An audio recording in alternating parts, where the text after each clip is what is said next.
राधे कृष्ण। आप सभी को ओम नमो नारायण। स्वागत है आप सभी का आपके अपने चैनल देव देवी धाम में। मैं रूबी शर्मा फिर से आप सभी के सामने लेकर आई हूँ माँ दुर्गा के सप्तशती पाठ का अध्याय 8।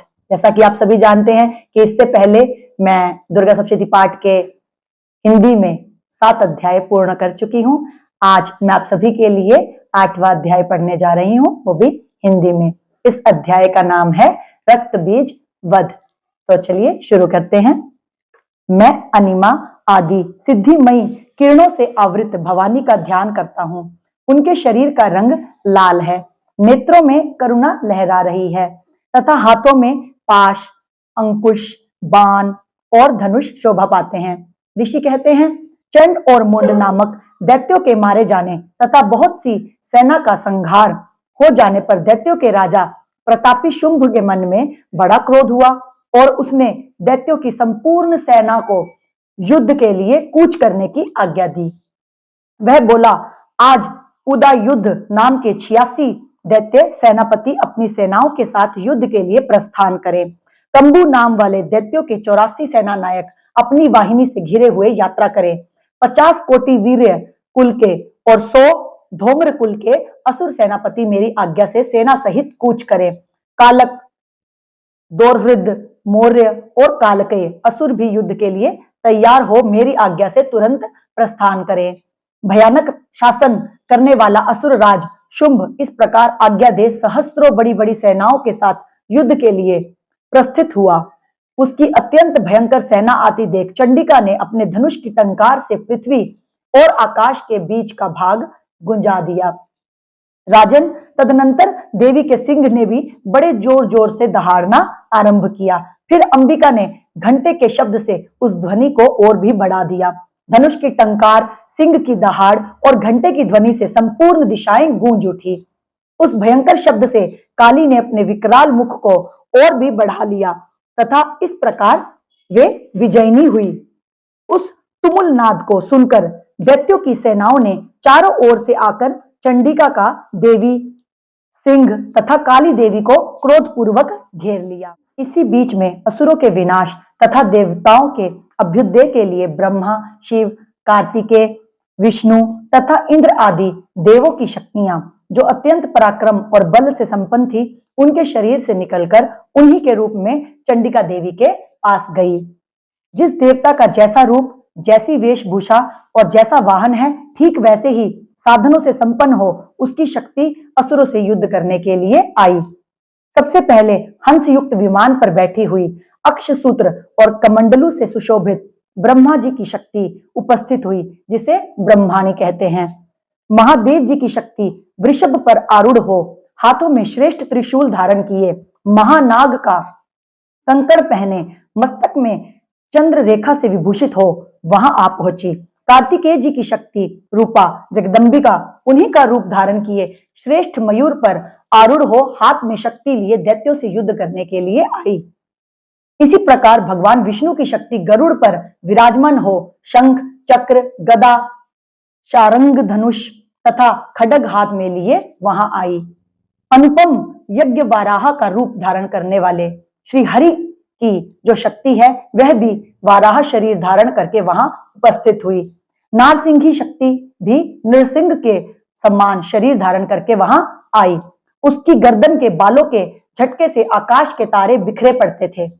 इसी प्रकार इंद्र की शक्ति वज्र हाथ में लिए गजराज ऐरावत पर बैठकर आई। उसके भी सहस्त्र नेत्र थे। इंद्र का जैसा रूप है वैसा ही उसका भी था। तदनंतर उन देव शक्तियों से घिरे हुए महादेव जी ने चंडिका से कहा, मेरी प्रसन्नता के लिए तुम शीघ्र ही इन असुरों का संहार करो। तब देवी के शरीर से अत्यंत भयानक और परम उग्र चंडिका शक्ति प्रकट हुई, जो सैकड़ों गिदड़ियों की भांति आवाज करने वाली थी। उस अपराजिता देवी ने धूमिल जटा वाले महादेव जी से कहा, भगवान, आप शुंभ निशुंभ के पास दूत बनकर जाइए और उन अत्यंत गर्वीले दानव शुंभ एवं निशुंभ दोनों से कहिए, साथ ही उनके अतिरिक्त भी जो दानव युद्ध के लिए वहां उपस्थित हो, उनको भी यह संदेश दीजिए, दैत्यों, यदि तुम जीवित रहना चाहते हो तो पाताल लोक को लौट जाओ।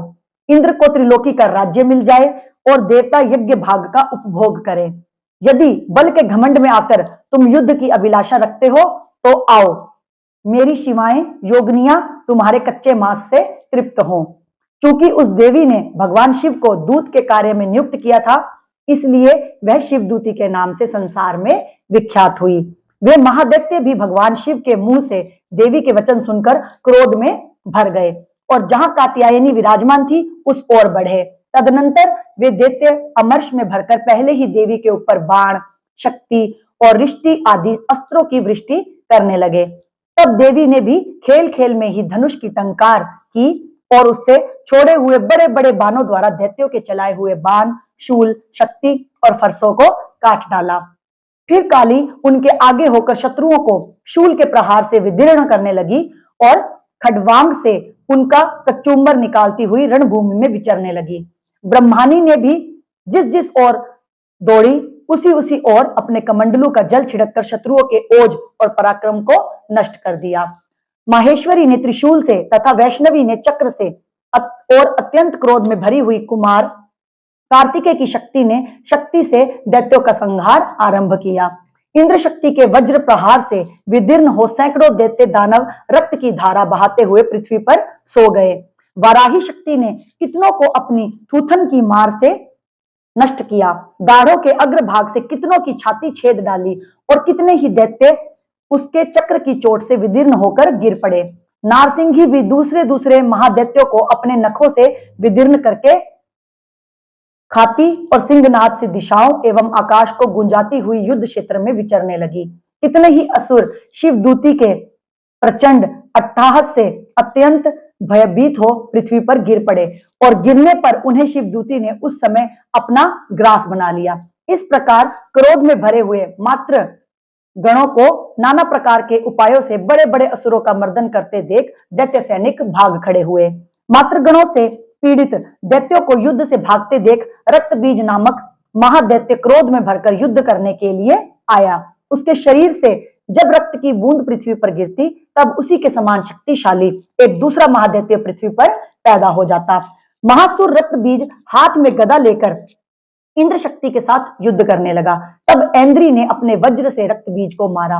वज्र से घायल होने पर उसके शरीर से बहुत सा रक्त चूने लगा और उससे उसी के समान रूप और पराक्रम वाले योद्धा उत्पन्न होने लगे। उसके शरीर से रक्त की जितनी बूंदें गिरी उतने ही पुरुष उत्पन्न हो गए।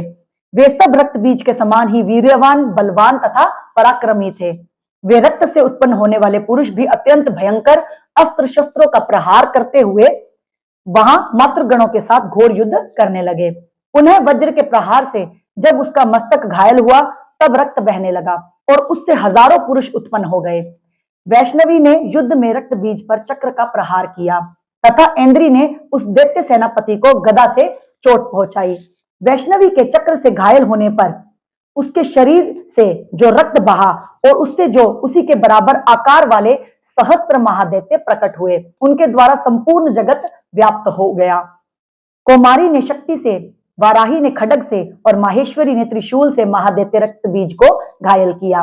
क्रोध में भरे हुए उस महादैत्य रक्त बीज ने भी गदा से सभी मात्र शक्तियों पर पृथक पृथक प्रहार किया। शक्ति और शूल आदि से अनेक बार घायल होने पर जो उसके शरीर से रक्त की धारा पृथ्वी पर गिरी, उससे भी निश्चय ही सैकड़ों असुर उत्पन्न हुए। इस प्रकार उस महादैत्य के रक्त से प्रकट हुए असुरों द्वारा संपूर्ण जगत व्याप्त हो गया। इससे उन देवताओं को बड़ा भय हुआ। देवताओं को उदास देख चंडिका ने काली से शीघ्रता पूर्वक कहा, चामुंडे, तुम अपना मुख और भी फैलाओ तथा मेरे शस्त्रपात से गिरने वाली रक्त बिंदुओं और उनसे उत्पन्न होने वाले महादैत्यों को तुम अपने इस उतावले मुख से खा जाओ। इस प्रकार रक्त से उत्पन्न होने वाले महादैत्यों का भक्षण करती हुई तुम रण में विचरती रहो। ऐसा करने से उस दैत्य का सारा रक्त क्षीण हो जाने पर वह स्वयं भी नष्ट हो जाएगा। उन भयंकर दैत्य को जब तुम खा जाओगी तब दूसरे नए दैत्य उत्पन्न नहीं हो सकेंगे। काली से यो कहकर चंडिका देवी ने शूल से रक्त बीज को मारा और काली ने अपने मुख में उसका रक्त ले लिया। तब उसने वहां चंडिका पर गदा से प्रहार किया, किंतु उस गदापात ने देवी को तनिक भी वेदना नहीं पहुंचाई। रक्त बीज के घायल शरीर से बहुत सा रक्त गिरा, किंतु ज्यों ही वह गिरा त्यों ही चामुंडा ने अपने मुख में ले लिया। रक्त गिरने से काली के मुख में जो महादैत्य उत्पन्न हुए उन्हें भी वह चट कर गई और उसने रक्त बीज का रक्त भी पी लिया। तदनंतर देवी ने रक्त बीज को, जिसका रक्त चामुंडा ने पी लिया था, वज्र, बाण, खड्ग तथा रिष्टि आदि से मार डाला। राजन, इस प्रकार शस्त्रों के समुदाय से आहत एवं रक्तहीन हुआ महादैत्य रक्त बीज पृथ्वी पर गिर पड़ा। नरेश्वर, इससे देवताओं को अनुपम हर्ष की प्राप्ति हुई और मातृगण उन असुरों के रक्तपान के मद से उद्धत सा होकर नृत्य करने लगा। इस प्रकार श्री मार्कंडेय पुराण में सावर्णिक मनवंतर की कथा के अंतर्गत देवी महात्म्य में रक्त बीज वध नामक 8वां अध्याय पूरा हुआ। तो आज के लिए इतना ही। मिलेंगे कल से फिर नए अध्याय के साथ। ओम नमो नारायण। राधे कृष्ण।